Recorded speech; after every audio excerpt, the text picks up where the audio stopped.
Welcome to May with Royals, Rebels, and Romantics. Can you believe it's already May? We have such fun things coming up in the next few months for May and June. And as you know, summer's just around the corner. We're going to have some fun with fiction over the summer. So I'd love to know, what are some of your favorite historic fiction reads? We'll also be starting our tea and talk meetups where we'll have a chance to get together with a few people, have some tea, do some chatting about history.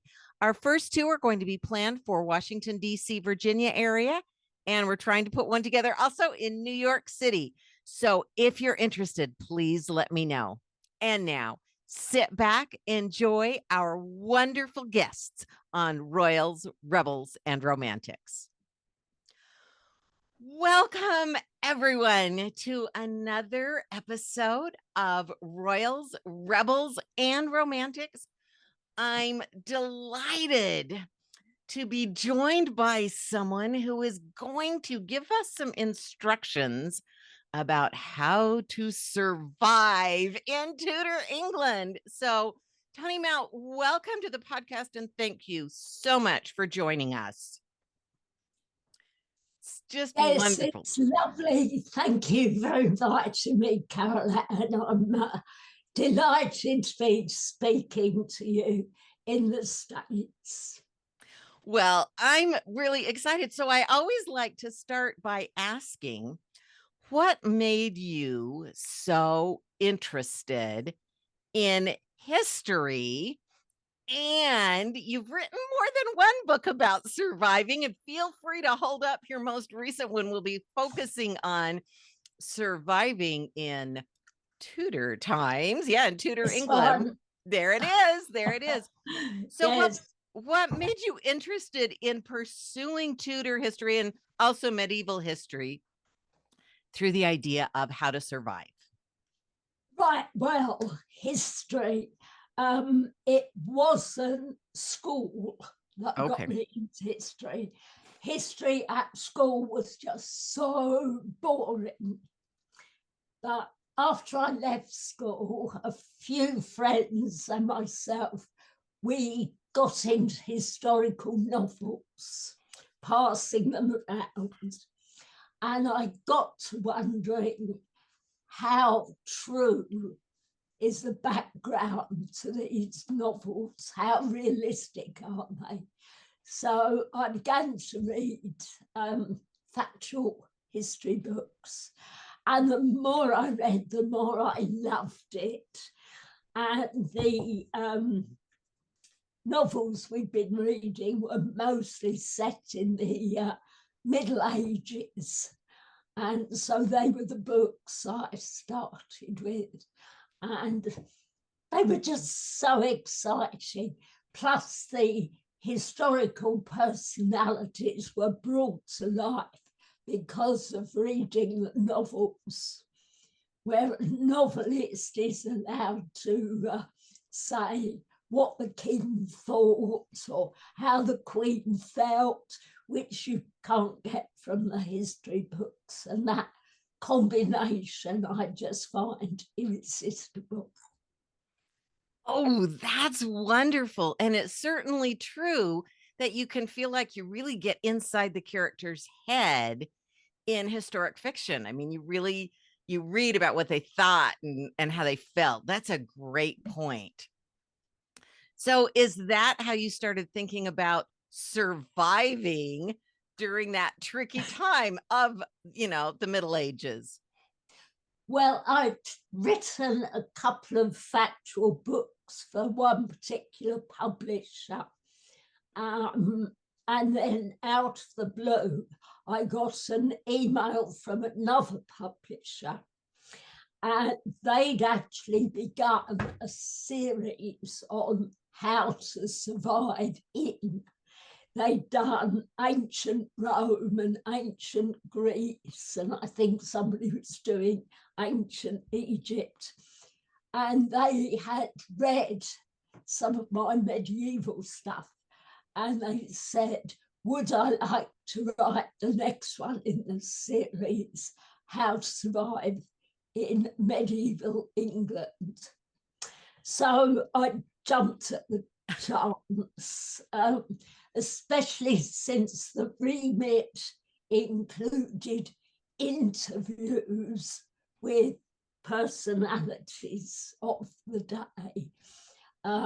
So it was a combination, all factual, but again, you could actually talk to the people and hear their voices. And so medieval England has been published by Pencil, who I believe are publish your books. And it's taken off. It's been a Amazon bestseller 2 or 3 times. So they asked me if I could write another book. And at the time, I was writing monthly articles for Tudor Life magazine, which sadly is defunct. But I've done a lot of Tudor research. So I suggested what about how to survive in Tudor England. I actually wanted to change the title. I suggested how to keep your head in Tudor England. They said, no, it's got to be in the How to Survive series. So that was how I came to write How to Survive in Tudor England. Well, thank you. And as always, you are so modest about your accomplishments. Your books have always done so well. And it is worth noting, and I believe a big shout out to you of congratulations that you became known as this expert in medieval times. And the publisher came to you for How to Survive in Medieval. And then that was such a success. And I noticed, you very quietly mentioned sometimes these best-selling lists and how well it's doing. It's really just a rock star. So of course they would come back for the other one. And I understand why they want to keep the series, the How to Survive in, but I like your title of How to Keep Your Head, because we know in Tudor England, that was a little tricky sometimes. So imagine if we were right now, someone waved a magic wand and we were transported back in time into Tudor England.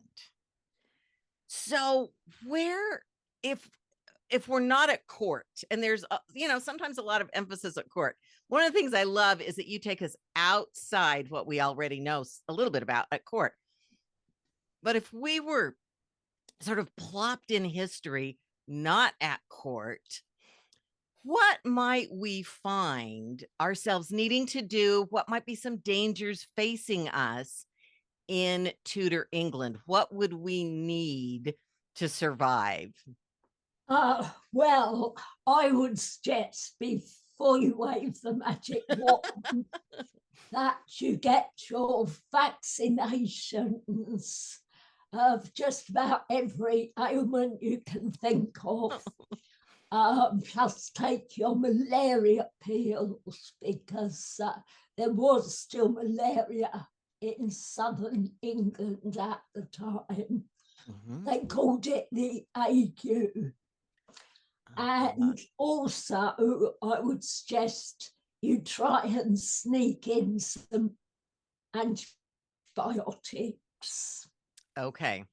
Because, the plague can be cured with antibiotics. So you can't have the injection for it, but and it'll also cure TB, which they called the white sickness.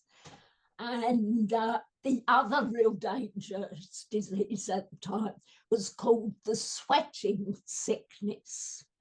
Now, we don't actually know what that was.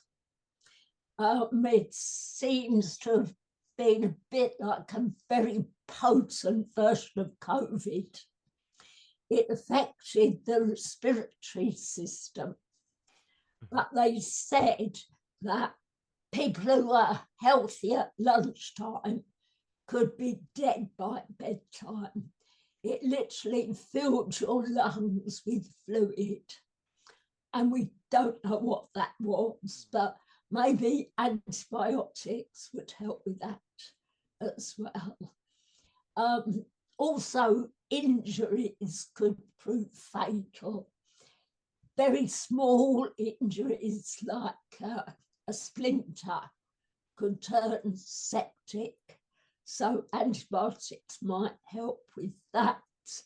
But the other thing they couldn't do much about was if you suffered a major injury, a compound fracture would just about certainly be a death sentence for you. And any loss of blood, they knew how to put pressure on a wound, they understood that. But a serious loss of blood, they couldn't treat. Shock. And also, somewhat unfortunately, if you lost a lot of blood, they would give you red wine to drink, because red wine was thought to remind your body how to make blood, because it's a red liquid. So they thought that would speed it up. But unfortunately, alcohol thins the blood. So in fact, you would bleed even more profusely. So yes, those are the sort of physical bodily health problems you might encounter. Apart from that, it's politics. That's the real right. So before we get to politics, let's just spend just a moment more, because some of these things, of course, we think about the big dramatic beheadings and burnings and the political deaths, but I just want to take a moment to just remind everyone that illnesses and minor injuries that we don't think of as dangerous at all. Now, after COVID, we might take illnesses a little more seriously than we used to. We were all just kind of used to getting a flu shot and maybe getting a mild version and moving on. But after COVID, something like the plague seems a lot more real to us. But still, there were no vaccinations. There was no real way, no antibiotics, like you say, no way of treating illnesses that we do manage today, and even minor injuries. So it didn't have to be having your head cut off. As you say, you could get a splinter, which most of us have had, in the last year or so, quite easily. And people were outside or working with the wood a lot more then. Yeah. Even the minor injuries could be fatal. And in fact, even fighting in the wars, we find the records tell us that more men died of illness or of infection than an absolute, shot in the heart with an arrow and immediately died. It was much more about things like illness or infection to a less than, fatal injury, but it becomes fatal because of infection. So it's a very different time. And the sense of anything can happen, or the plague can come out of anywhere. They didn't know where it came from. That sweating sickness, which moved so rapidly, could sort of come out of anywhere. So that's very true. And now, knowing that with sort of that as a foundation, because all of those illnesses could come to court as well.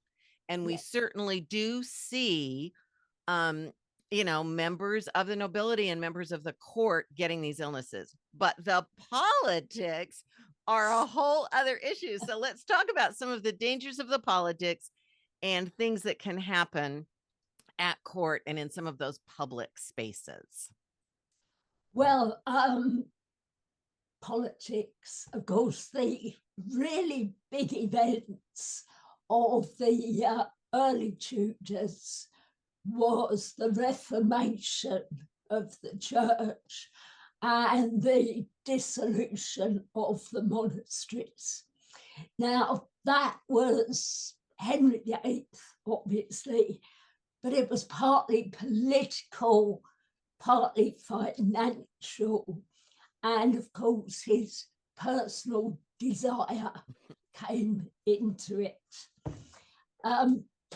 Politically, in this country, Henry did not like being anything but top dog, and yet he was answerable to the Pope. The people also paid a tax to the Pope called Peter's pence, which might only be a penny a head, but it added up. And by the 1520s into the 1530s, Henry was broke. His father had left him with a vast fortune, because one thing Henry VII was brilliant at was accruing cash. So he was rich, and he left his son as perhaps the only wealthy king coming to the throne.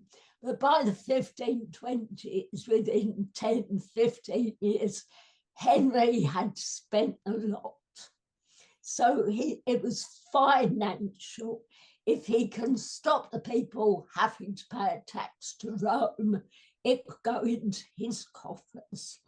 And of course, all the abbeys and priories and churches paid even more money to the Pope.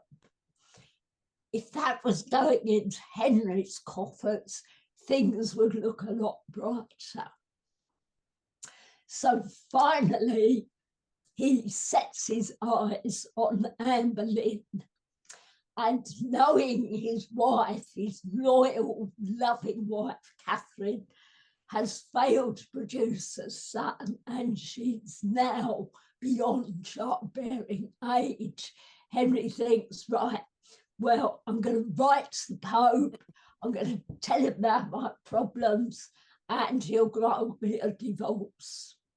But of course, we know that the Pope did not grant a divorce.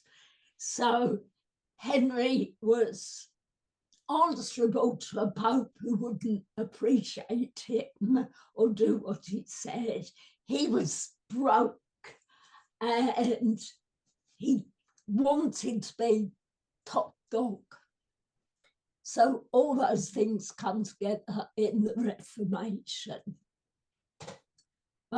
We dissolve the monasteries, we close all the abbeys and priories. All their wealth comes to the crown, and the crown can sell off all these marvelous rich properties and get all the money for himself. That sounds good. He gets his divorce. He can give himself a divorce because he's been appointed head of the church in England, and nobody can tell him what to do now. The coffers are full, and he's got his divorce. But there's a downside. The Pope excommunicates Henry, which you think, well, what should Henry care? He's not answerable to the Pope anymore. But being excommunicated, all Henry's subjects who still adhere to the Catholic Church, and worse yet, all the Catholic monarchs of Europe, are no longer bound by any treaties they've done. They're no longer bound by their oaths of allegiance. So it's sort of Henry is a sitting target, and he's paranoid. So all that money he accrued from the church, he swiftly spends on building up the navy, including the Mary Rose, which is updated and given so many cannon that it actually is top heavy and sinks. He builds castles and fortresses and blockhouses to protect almost the entire English coast, south coast, east coast, west coast, the lot. It costs him all that money he has made. And he does become paranoid about the possibility of assassination, because the Pope actually tells all the Catholic heads of state that if they kill Henry, they will be doing the souls of the English a huge favour and take them back to Catholicism. They'll have a better chance of going to heaven. So that's the sort of political minefield that Henry himself is treading. So he's suspicious of everybody and everything. And you may well know that when Anne Boleyn was pregnant for the second time, Henry actually suffers an accident during a tournament. He injures his leg badly and suffers from an ulcerated leg for the rest of his days. But he's also unconscious for a couple of hours as a result of the fall. And some of the latest thinking is that although he seemed to revive with all his faculties, it may have brought on a bit of a personality change. He seems to have been quite a nice guy in his youth, but now the paranoia, the bad temper, these really kick in. And I think everybody was scared to death of upsetting Henry. It made life at court very difficult, because we all know what Henry did to anyone who upset him. They didn't last long. Right. And even Anne Boleyn's enemies who were writing about her demise, even Chapuis, who was certainly not a fan, who was a big champion of Catherine of Aragon and could not really believe that Henry had sought and managed such a violent end for this woman he had changed everything to marry, and for these 5 men who were accused alongside her. So certainly, you know, playing the court game became incredibly dangerous. And when we think about the Tudor monarchs, we do, I mean, you know, in over 1536, Henry has a lot that changes. Catherine of Aragon dies, and then he has, as you said, that terrible injury, and then Anne Boleyn has a miscarriage, and he thinks he's never going to have a son, and he then executes Anne Boleyn. I mean, so many things happen. He really resets sort of his view of himself and the people, and then the Pilgrimage of Grace, this big rebellion against his Reformation and dissolution of the monasteries. And the dissolution itself does have an effect on the health and sort of safety of people in England, because the monasteries had provided a place to go, a place to be taken care of. Medicine, as it were, was often provided in these monasteries. Yes, it was the welfare system of the day. They gave dole to the poor, which would be ale and bread to get you through the day. They gave out second-hand clothes and blankets. They would care for the aged and the sick.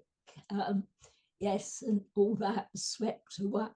But something else, and this is difficult for us to get our heads around, is the sheer drastic change in the belief system. It's all very well for the king to say, right, as of now, the Pope is not in charge, I'm in charge. There is no purgatory. we're going to start having services in English, chantry chapels where you prayed for the souls of the dead. They're gone. Can you imagine what it was like, perhaps for an elderly person, knowing their days are numbered, to suddenly be told you're not going to have a chance going to purgatory, and your family are not going to be allowed to pray for your soul? If you haven't lived a good life, you're going straight to hell.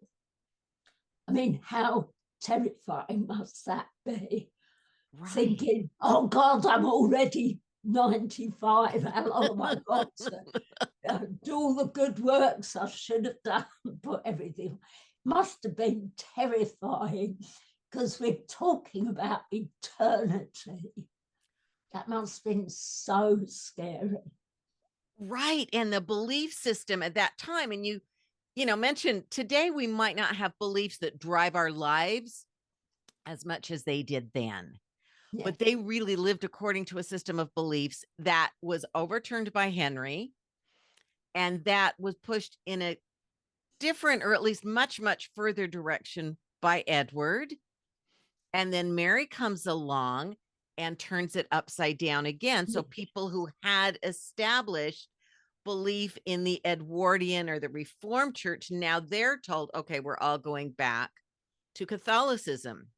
Yes. And during the reigns of Edward, well, Henry as well. Okay, so from Henry on, your religion could also be a danger. Yes. Because people from the time Henry started the Reformation were executed in Henry's day for both papacy and heresy. And then, Edward and Mary, who really leaned into those beliefs. So talk to us a little bit about how dangerous your beliefs could be. And they changed rapidly. They changed with every monarch for a while. Yes. If you, when Edward died in particular, you're suddenly told, right, Mary's in charge. Get the altar cloths out again. Priests, get your vestments on. Get these statues of the saints back from wherever you've hidden them in the cupboard. And hard luck if you've smashed them up. And all the money each parish have been forced to spend on getting a copy of the Gospels in English, that's got to go. You've got to go back to a Latin Bible. I mean, you didn't know where you were. And it must have been so confusing and terrifying, because to us now it's just words, but to them it was a whole way of life and death. So really, really terrible. And we know that Mary executed over 200 people, Protestant martyrs. And no, yeah. Sorry. No, I was just going to say, and Edward executed Catholics too. I mean, it was happening on both sides, and Elizabeth as well. So we do have this notion of it being very dangerous to be outspoken or public about your beliefs, which, under the previous monarch, you were in good shape. And all of a sudden, just because one person has died and someone else is now in charge, you have to either completely change your beliefs or be under a real threat of life for your beliefs. Yes, I mean, changing your belief it's not like putting on a clean pair of socks, is it? It's not like changing your jumper. It's in your head. And I wonder how many people had to play the part of being a Protestant or being a Catholic. It must just have been, well, I just can't get my head around how tricky it must be. And of course, people quite high up, you've got various Protestant bishops being executed under Mary. You've got Thomas More being Mhm. executed by Henry VIII for refusing to accept Henry as supreme head of the new church in England. So, and then, of course, Thomas Cromwell, who engineered most of the Reformation and the dissolution, he too can fall foul of Henry and be executed. It must have been so difficult to know where you stood. So yes, and then we get into the reign of Elizabeth I, and she originally has a fairly flexible religious policy in some ways, but then after she's excommunicated by the Pope in 1570, and he encourages the English Catholics to rise up against her, persecution of Catholics is happening again. And if you are someone who's going to hide a priest in your home and the authorities find out, you can lose your life for that. Yes, definitely. So it's all very difficult, but Elizabeth being excommunicated puts her in the same position her father was. And the number of assassination attempts, either real or believed to exist against her, were endless. And especially once Mary Queen of Scots starts to figure large as a possible replacement for Elizabeth. That must have been very scary for her. And for everyone who's been publicly on her side. Yes. Because there were uprisings that could have gone the other way if Catholics had really sort of joined together and come out against the Queen. They didn't as much as some people thought they might, but it was very often. So you've got the disease, you've got the injuries, and you've got the politics that are really making life difficult. So again, I see why you would think keeping your head in Tudor England might be a great title. Yes. So tell us, was there anything in all of the research you did about the Tudors, and I know you've been writing for other things about the Tudors, that surprised you when you were thinking about how to survive in Tudor England? Well, something I looked at that I thought might be a good idea for my time traveling readers was if they knew how to join in leisure pursuits. Okay. So there's a whole chapter on that. And I was really surprised to find that the first ever novel was written in the reign of Edward VI. Oh, tell us about that. They were already writing plays. Nicholas Udall, or Udall, was a London school teacher.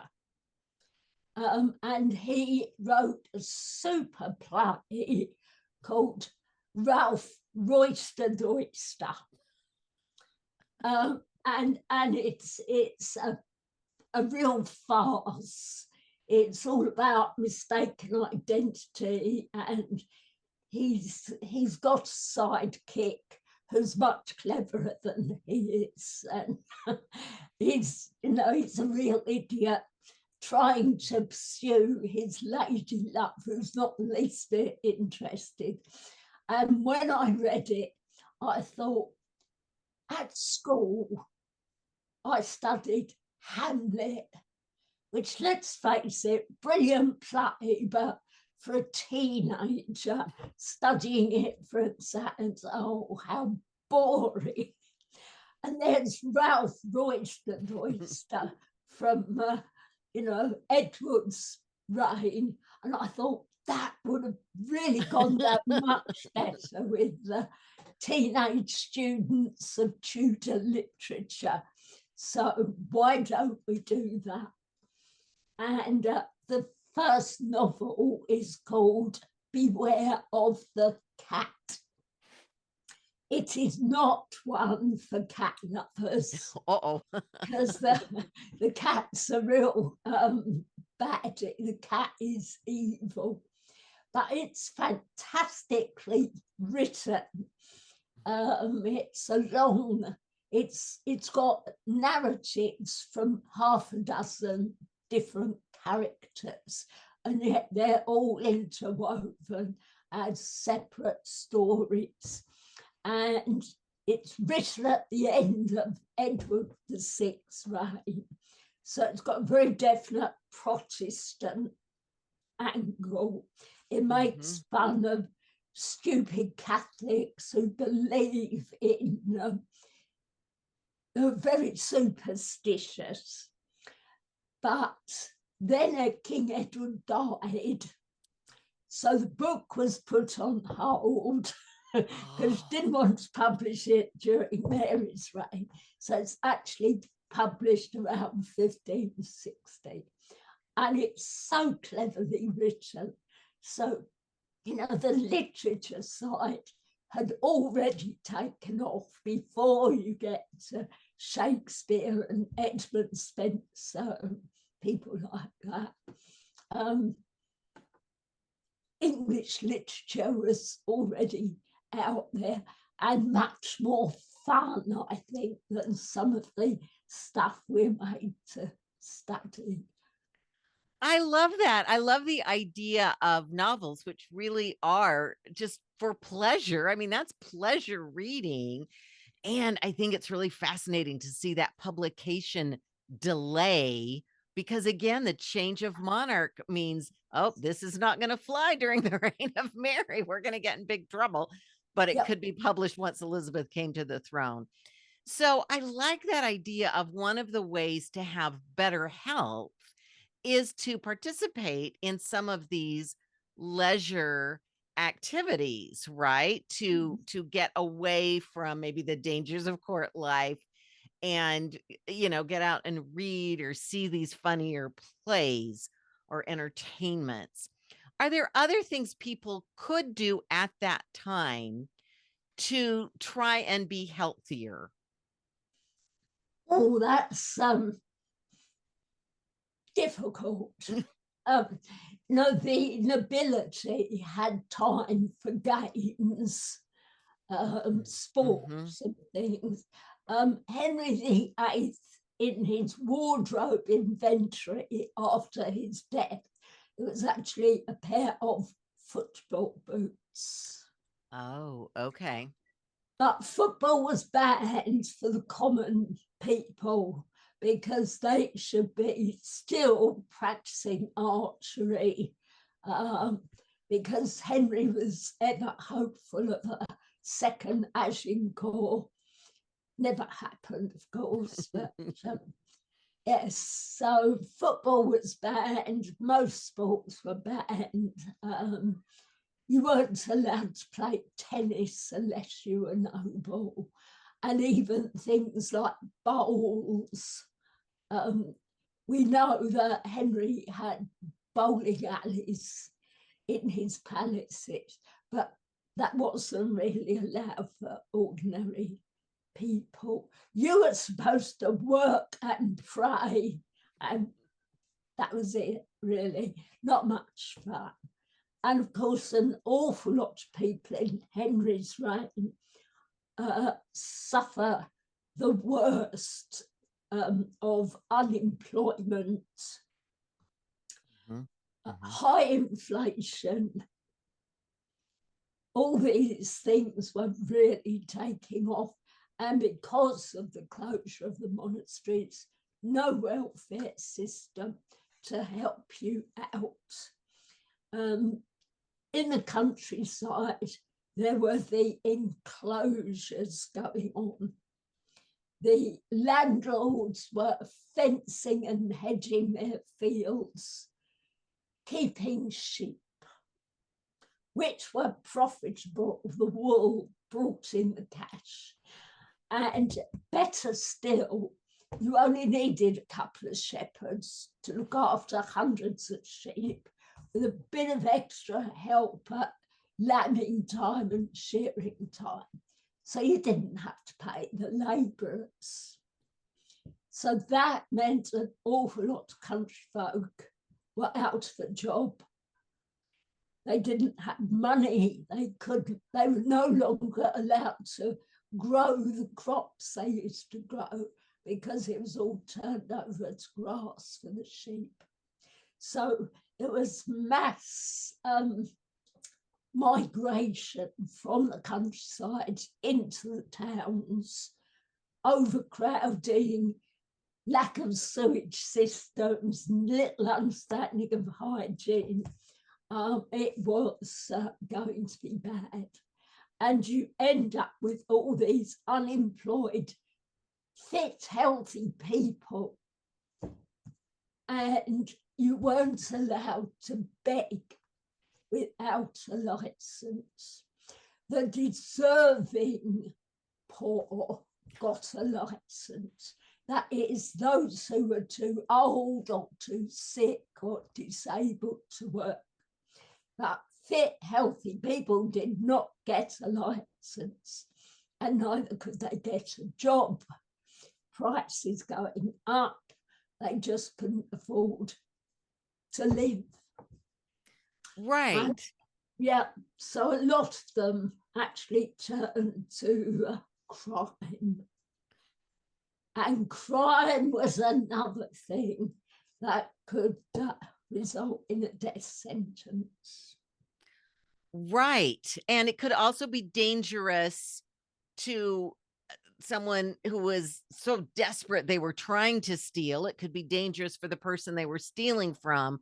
So all of these dangers just sort of follow. It seems like they just follow people wherever they go.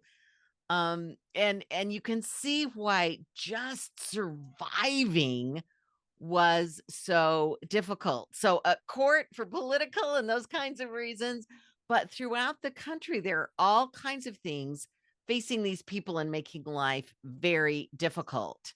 So I guess that means when we think, oh, wouldn't it be lovely to go back in time and wear those fabulous clothes and swish around those pretty palaces, that it was maybe not quite so easy as we might think to survive That's in right. Tudor England.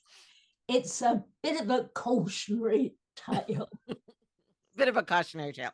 Well, I love that. And I did read one of your books. It was either this one or How to Survive in Medieval Times. It might have been that one that was described as a handbook for a time traveler. And I love that idea. So the next time you're imagining yourself going back in time to Tudor England, this is the book you need so that you come out safely on the other end, right?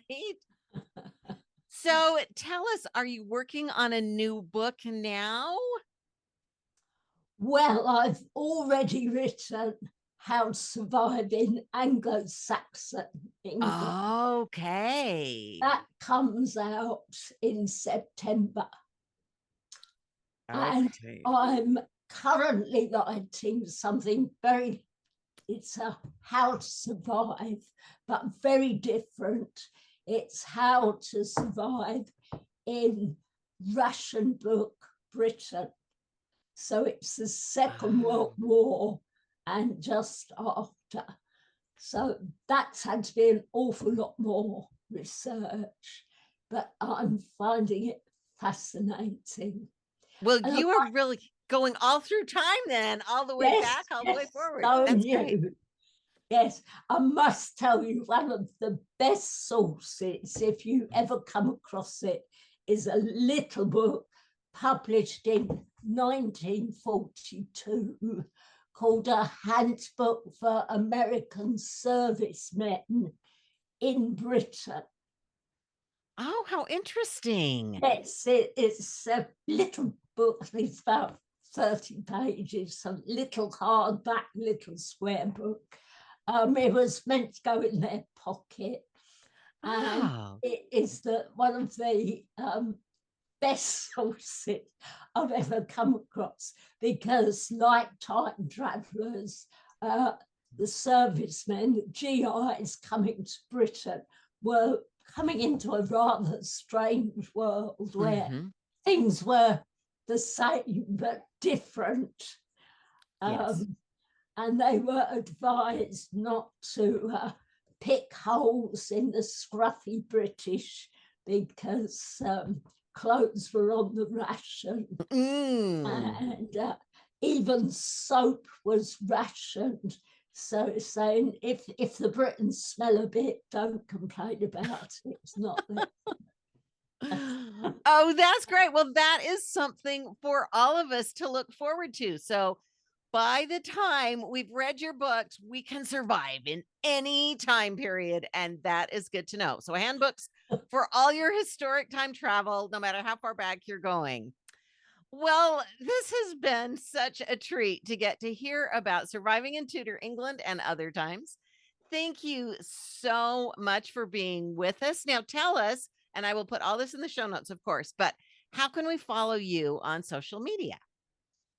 Well, I've got a Facebook page. Just put in ToniMount.com. Tons of stuff comes up. Okay. Just put my name into Amazon, all the books come up.